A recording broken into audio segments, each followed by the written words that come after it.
welcome to The Explainer. Today, we are turning our time together into a super practical, step-by-step masterclass on conquering one of the most universal challenges out there, and that is public speaking anxiety. Look, if the mere thought of standing at a podium makes you want to literally run for the hills, you are in the exact right place. We're pulling our insights today directly from Marjorie North. She's a renowned expert in executive communication skills over at the Harvard Division of Continuing Education. She's consulted for everyone, political candidates, doctors, lawyers, you name it, and she has distilled all that expertise down into 10 totally actionable tips. So let's just dive right in and unpack the tools we all need to completely transform our relationship with the microphone. So if I asked you to choose your biggest fear out of these three things, snakes, flying, or public speaking, which would it be? For a massive chunk of people, snakes, totally fine.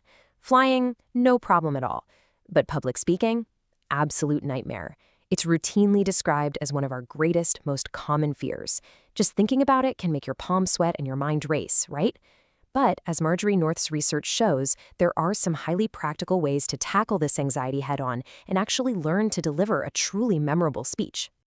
Here is our syllabus for today's masterclass. We're going to cover 1. Confronting the fear. 2. Preparing with purpose. 3. Mastering your delivery. 4. Engaging your audience. And finally, 5. Why perfection is a myth. All right, let's jump right into section 1, confronting the fear and understanding your nerves. Okay, picture this. You step up to speak, your heart is pounding out of your chest, your hands are trembling a bit, or maybe you've got that giant knot in your stomach. Guess what? That is completely 100% normal. Literally everyone experiences these physiological reactions. The problem is, we tend to buy into this myth that nervousness equals failure. You start thinking you're going to make a fool of yourself, but Norse completely flips the script here. Reality check. Nervousness actually equals alertness and adrenaline. That's right, some nerves are incredibly good for you.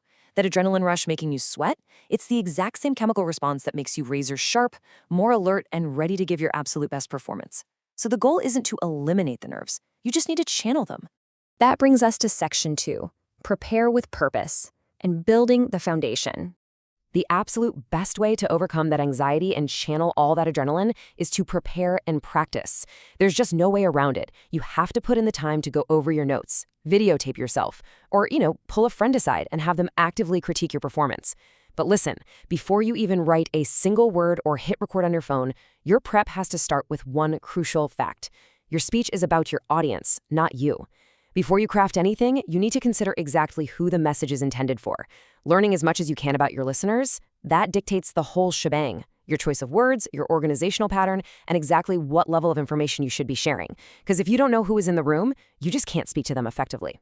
Now, once you know your audience, you need to organize your material to hit your goals, and here is a super practical 5-step framework you can use every single time. Ready?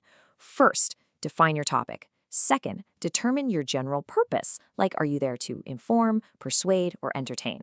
Third, narrow that down to a specific purpose. Fourth, distill your entire message into a single central idea. And finally, map out the main points that actually support that central idea. If you follow this exact framework, you are basically building a bulletproof foundation for your speech. Moving right along to section 3, master your delivery and embodying the speech.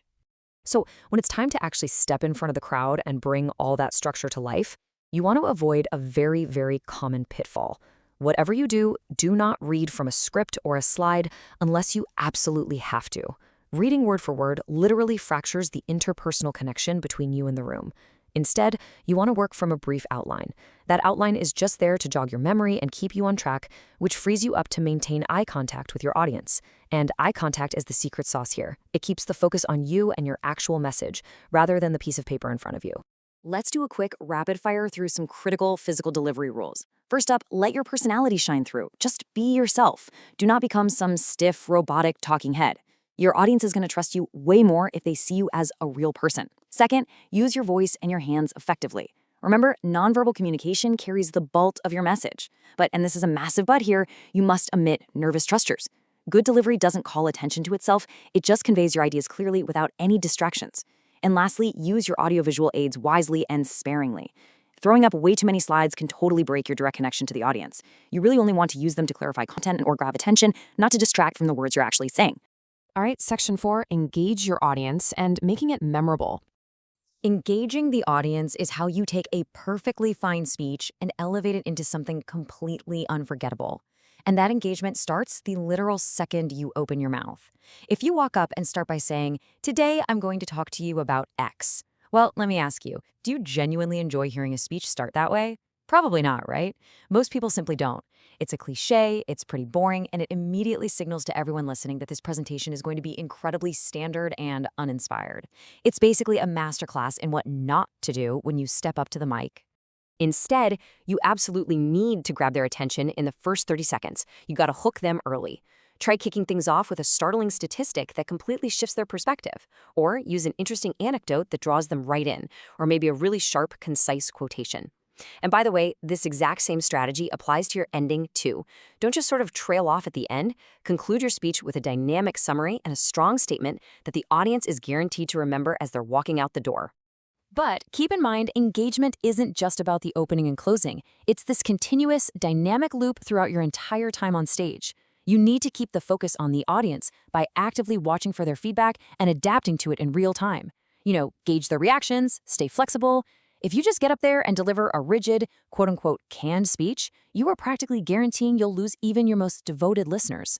To keep that connection crackling, inject some humor. A funny anecdote will absolutely snap an audience's attention right back to you. And definitely don't be afraid to tell personal stories, because audiences genuinely appreciate that human touch. And finally, we arrive at section 5, perfection is a myth, and the final takeaway. After all this talk of preparation, frameworks, and delivery mechanics, North offers this really comforting bottom line. Good communication is never perfect, and nobody expects you to be perfect. Honestly, practice does not make perfect. It makes progress. The reality is you may never shake your nerves entirely. And as we learned earlier, you actually shouldn't want to, because that's your adrenaline kicking in to help you out. But by putting in the requisite time to prepare, you minimize the distracting anxiety, and you really pave the way for a truly great speech.